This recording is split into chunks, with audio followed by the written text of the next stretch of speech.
Following multiple instances of Islamic extremist terrorism, non-violent Muslims around the world began a movement to label Islam a religion of peace. Many say that distinct segments of the Muslim population advocate violence, but that at its core, Islam encompasses peace and pacifism. Still, although peace is preached in every religion, the manifestation of belief can sometimes be non-peaceful and oppressive. So what are the world's most peaceful religions? Well, most of the world's religious population falls into one of two categories: Western Abrahamic religions and Eastern Dharmic religions.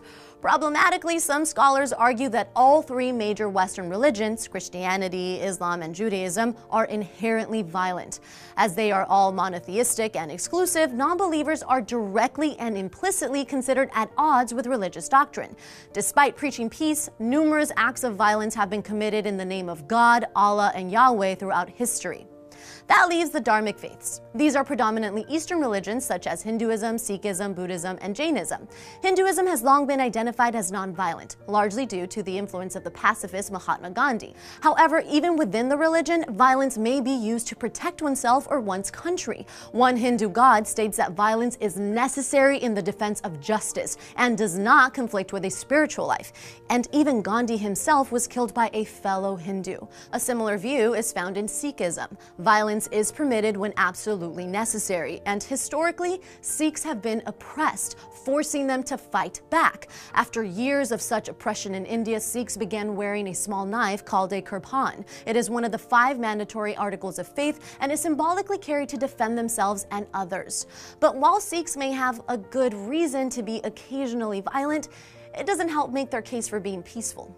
Buddhism has always been pointed as one of the world's most peaceful religions. In order to fulfill one of their 3 most important tenets, Buddhists cannot harm any sentient living thing. Historically, Buddhist texts actively condemn violence, and the Buddha himself even states that soldiers who die in a killing mindset will have an unpleasant reincarnation. However, in practice, Buddhists have not always preferred nonviolence. In Myanmar, a predominantly Buddhist population has been violently oppressing a stateless Rohingya Muslim minority.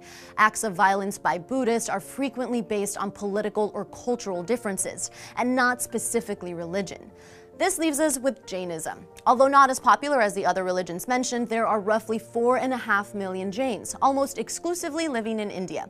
Jainism advocates nonviolence and pacifism as a fundamental ethical principle. All violence is viewed as a form of self-injury, as it prevents one from reaching spiritual liberation. And unlike other religions, Jains believe nonviolence applies not only to people, but animals, plants, and even microorganisms. As a result, practitioners are strictly vegetarian. They walk in a way so as to avoid stepping on insects, and they'll even refuse to filter water to keep any bacteria in it alive. These 7 religions are among the largest, but there are thousands of smaller, newer movements with their own distinct views. Of the main religions, however, Jainism prioritizes peace and non-violence more so than any other.